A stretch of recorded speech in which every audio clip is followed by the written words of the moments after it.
Welcome. নবম দশম স্তরের ভেরিফিকেশন শুরুর আগেই কিন্তু প্যানেলে আবার রদবদল হলো, পরিবর্তন হলো। নতুন করে কিছু প্রার্থী কিন্তু আবার প্যানেলে যুক্ত হয়েছেন। আবার 140 জন মতন যারা ভেরিফিকেশনে ইন্টারভিউতে ডাক পেয়েছিলেন তারা বাদ চলে গেছেন। ডাক পেয়েও কিন্তু বাদ চলে গেছেন। তার নির্দিষ্ট কারণ আছে, জানি না এই বাদ চলে যাওয়ারা আবার কোর্টে যাবেন কিনা বা এই নিয়ে আবার কোনো নতুন সমস্যা ক্রিয়েট হবে কিনা। এর প্রেক্ষাপটটা কি? গতকাল এসএসসি একদম নোটিশ দিয়ে ক্যান্ডিডেটদের লিস্ট দিয়ে জানিয়ে দিয়েছেন কারা নতুন করে ইনক্লুড এবং কারা এক্সক্লুড হলো।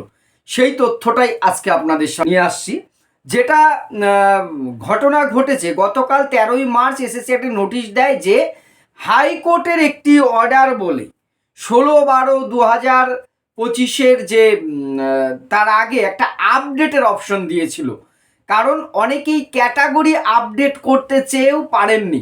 এসসি এসটি পিএইচ ক্যাটাগরির প্রার্থীরা তারা ক্যাটাগরি আপডেট করতে কোনো কারণে হয়তো নথি দিতে পারেননি, কোনো সমস্যা হয়েছিল, তারা পারেননি। কিন্তু এসএসসি সে অনুমতি না দেওয়ায় তারা কলকাতা হাইকোর্টে যান।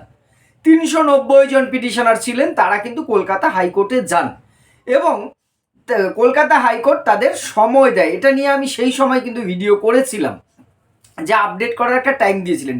এই যে যারা আপডেট করেছিলেন তাদের সমস্ত ডকুমেন্ট ভেরিফিকেশন করে যে কাট অফ ছিল সেটা দেখে দেখা যাচ্ছে সেই 390 জনের মধ্যে 165 জন সেই কাট অফ আছে 1:1.6 সেই 165 জন নতুন করে সেই প্যানেলে ঢুকতে পেরেছেন।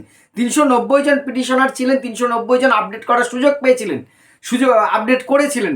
সেই 390 জনই কিন্তু ডাক পাননি, তার মধ্যে 165 জন নতুন করে ঢুকেছে। এইবার নতুন করে বাদ গেছে আবার প্যানেল থেকে 140 জন। এবার প্রশ্ন, কেন বাদ যাবে? আমি ডাক পেয়েছি, ভেরিফিকেশন ইন্টারভিউর জন্য প্রস্তুতি নিচ্ছি, সেখানে হঠাৎ করে আজকে আমাকে নোটিশ দিয়ে বলে দেওয়া হলো তুমি বাদ। তার কারণ হচ্ছে এসএসসির যে নোটিশ, গেজেট যে নোটিশ আছে সেখানে 1:1.6 এই রেশিওতে ডাকা হবে, এটা আমরা সবাই জানি। ফলে সেই রেশিওতে তো ডাকা হয়েছিল। এইবার ধরুন কোনো একটি সাবজেক্টে নবম দশমের 10টা পোস্ট আছে সাপোজ, তাহলে 10 জনের জন্য 16 জনকে ডাকা হবে, এটাই নিয়ম। কিন্তু যে নতুন করে ক্যাটাগরি আপডেট করার জন্য 16 জনকে ডাকা হয়েছিল, ফলে দেখা গেল নতুন করে আবার 5 জন সেই সাবজেক্টে ডাক পেয়েছেন। তাহলে 16 জনের জায়গায় তো এবার 21 জন হয়ে গেছে। এইবার আগের থেকে 5 জনকে বাদ দেওয়া হয়েছে। আগের থেকে বাদ দেওয়া হয়েছে যাদের সেই কাট অফ মার্কটা তখন তো এবার আগের থেকে একটু হাই হয়ে যাবে। যারা একদম লো করে সেখানে মিনিমাম কাট অফটা ক্র্যাক করে বেরিয়ে গেছিলেন তারা কিন্তু অনেকে বাদ চলে গেছেন। এরকম সংখ্যাটা 140, অর্থাৎ 1:1.6 এই রেশিও মেনটেন করতে যে নতুন করে যতজন ঢুকেছে দেখা গেল সেই কাট অফ অনুযায়ী প্রায় সেই অনুপাতে কিছুজন কিন্তু বাদ চলে গেছে। নতুন করে যুক্ত হওয়ার সংখ্যাটা হচ্ছে 165, বাদ চলে গেছে 140 জন। মোট 390 জন কিন্তু আপডেটের সুযোগ পেয়েছিলেন, সবাই কাট অফে আসেননি। এইবার একটা প্রশ্ন, যেমন এটা নিয়ে ভিডিও করার মূল কারণ অনেকেই আমাকে কাল থেকে মেসেজ করেছেন বেশ কয়েকজন, বা যে স্যার তাহলে কি এটা সেকেন্ড লিস্ট? না, তথাকথিত সেই সেকেন্ড লিস্ট ভেরিফিকেশন লিস্ট কিন্তু এটা নয়, এটা ফার্স্ট লিস্টের মধ্যে জাস্ট একটু রেকটিফাই হলো। যেহেতু কোর্ট অর্ডার বলে কিছুজন নতুন করে ক্যাটাগরি আপডেট করে তারা কিন্তু এই কাট অফে ঢুকেছে বলে তারা ডাক পেয়েছেন। এবার নতুন করে ঢুকে যাওয়ার ফলে অনেকে কিন্তু সেই কাট অফে নতুন যে কাট অফ হাই হয়েছে এই জন্য পুরনো অনেকে বাদ চলে গেছে। এটা কোনো সেকেন্ড লিস্ট নয়। তাহলে এইবার প্রশ্ন হচ্ছে, এবার কিন্তু একটা খুব মারাত্মক প্রশ্ন, যে 140 জন বাদ গেছেন তারা কি করবেন? দেখুন, তারা তো এসএসসির নিয়ম অনুযায়ী তারা সমস্ত প্রসিডিউর মেনটেন করে গেছেন, তাদের নাম এসছেন। ভাবুন তো কবে রেজাল্ট বেরিয়েছে, তারা সেই 140 জন শিক্ষার্থী তারা তো প্রস্তুতি নিয়েছেন, ইন্টারভিউয়ের জন্য প্রস্তুতি নিয়েছেন, ডেমনস্ট্রেশনের প্রস্তুতি নিয়েছেন। হঠাৎ করে আপনি কালকে একটা লিস্ট দিয়ে জানিয়ে দিলেন যা তোমরা বাদ পড়ে গেছো। একবার ভাবুন ইম্প্যাক্টটা তাদের কি হচ্ছে। যে নতুন যারা ডাক পেয়েছেন তাদের প্রতি আমার শুভকামনা রইল, অবশ্যই আপনারাও সফল হন।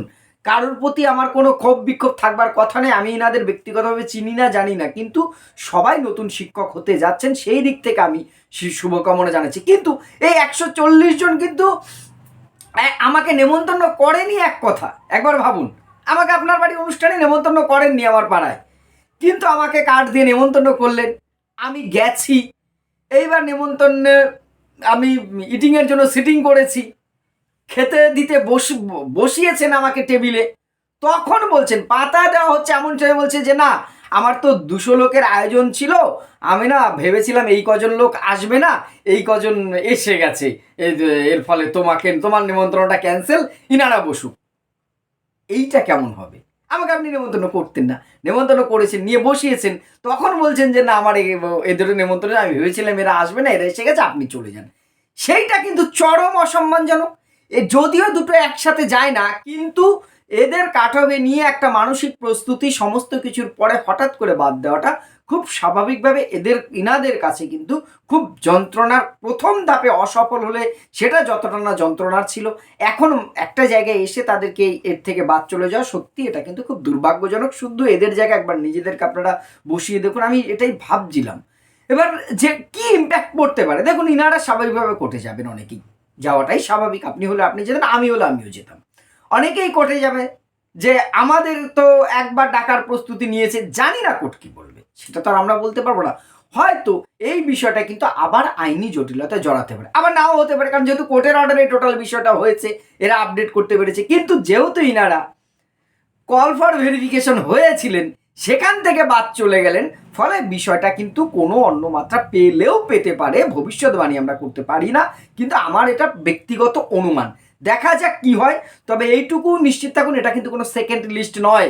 নবম দশমের সেকেন্ড লিস্ট এসে বলছে, কেউ কেউ বলছে এটা কোনো সেকেন্ড লিস্ট নয়, এটা শুধুমাত্র একটু পরিমার্জন হয়েছে কোর্টের অর্ডার বলে, তাছাড়া আর কিছু নয়।